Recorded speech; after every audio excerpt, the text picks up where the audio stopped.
తెలుసండి? POCSO act అని చెప్పేసి ఒకటి ఉంది.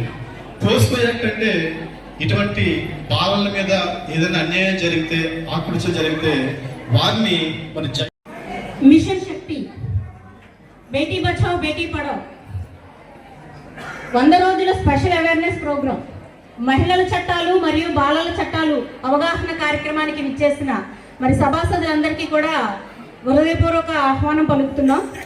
ముందుగా దీప ప్రజ్వలన కార్యక్రమాన్ని స్టార్ట్ చేసుకుందాం.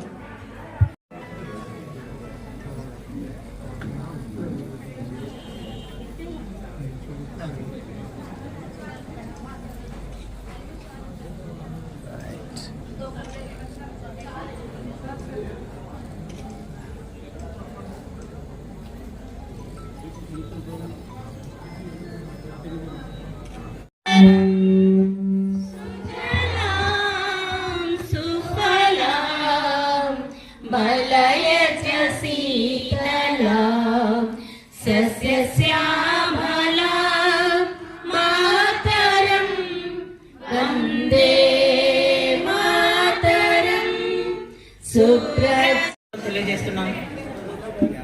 ప్రభుత్వము ఆదేశించిన ప్రకారము చాలా వల్నరబుల్ గ్రూప్స్ అయిన బాలలు అలాగే మహిళలు వాళ్ళ మీద జరుగుతున్న వేధింపులకు అడ్డుకట్ట వేస్తూ ప్రభుత్వం చాలా చట్టాలు చేసింది. అయితే చాలా మందికి ఇవి చట్టాలు ఉన్నాయని తెలియక, ఒక్కొక్కసారి తెలిసి తెలియక తప్పులు జరగడం, ఒక్కొక్కసారి ప్రమేయం లేకుండా ఆడపిల్లలు ఇబ్బంది పడతా ఉన్నా ఏ రకంగా ఎదుర్కోగలగాలి, చట్టాలు ఏమున్నాయి, ఒకవేళ లైంగిక వేధింపులు జరిగితే పోక్సో చట్టం అంటూ ఒకటి ఉందని కానీ, లేకపోతే మహిళల గురించి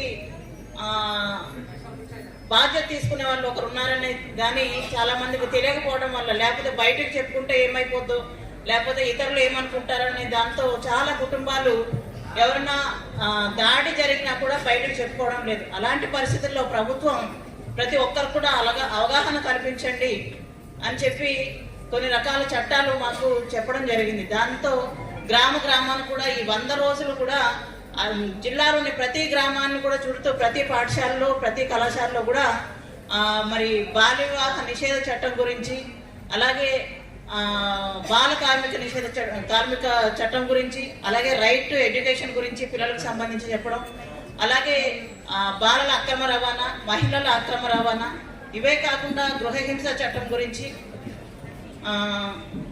తర్వాత మహిళలకు సంబంధించి మనకు జిల్లాలో ఉన్న ఇన్స్టిట్యూషన్స్ ఏమైతే ఉన్నాయో వాటి గురించి ప్రజల్లో అవగాహన తీసుకురావడం జరుగుతుంది. ఎక్కడో ఢిల్లీలో నిర్భయని అత్యాచారం చేసి చంపేస్తే దేశమంతా ఒక్కసారి ఉవ్వెత్తిన లేచింది, ఉత్తంగ తరంగంలా ఎగిసిపడింది, నిరసన ఉద్యమాలు చేశాం. ఆ నిరసన వల్ల వచ్చినటువంటి నిర్భయ చట్టాన్ని ఒకసారి మనం గుర్తు చేసుకోవాలి. తర్వాత గత ప్రభుత్వ హయాంలో టోల్ గేట్ దగ్గర ఒక ఆడపిల్లను అక్కడ ఉన్నటువంటి పోకిరీలు కిడ్నాప్ చేసి దహనం చేస్తే దాని మీద మరలా నిరసనలు చేశాం. దాని మీద మళ్ళా అప్పుడు ఉన్నటువంటి ప్రభుత్వం ఏదో ఒక చట్టం చేసింది, దిశ చట్టం అని. దీనికన్నా ముందు మహిళలకు సమాన హక్కులు ఉండాలని భారత రాజ్యాంగంలో డాక్టర్ బాబాసాహెబ్ అంబేద్కర్ గారు హిందూ కోడ్ బిల్ అనేది 1952లో పార్లమెంట్లో ప్రవేశపెట్టడం జరిగింది. దాని ఉద్దేశం ఏంటంటే మహిళలకు సమాన హక్కులు ఉండాలి అని. మహిళలకు సమాన హక్కులు ఉండాలనేటటువంటి ఉద్దేశంతో రాజ్యాంగంలో ఆవేళ హిందూ కోడ్ బిల్ ప్రవేశపెడితే చాలా దుర్మార్గమైనటువంటి పరిస్థితులు కనిపిస్తూ ఉన్నాయి. దిశ యాక్ట్ తర్వాత జరిగినటువంటి Kakinada Kathipudi high school HM గారిని రావాల్సిందిగా కోరుతున్నాను.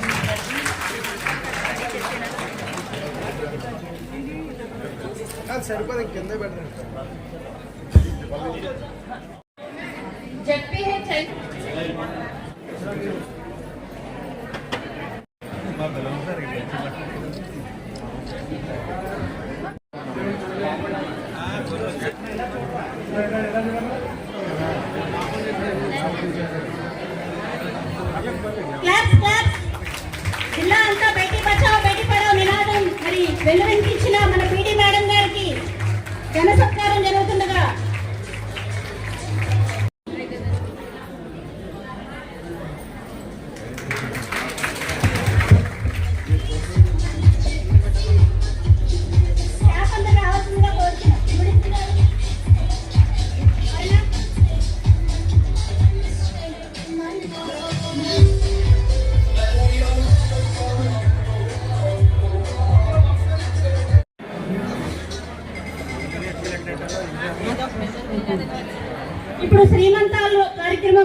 కొనసాగుతుంది.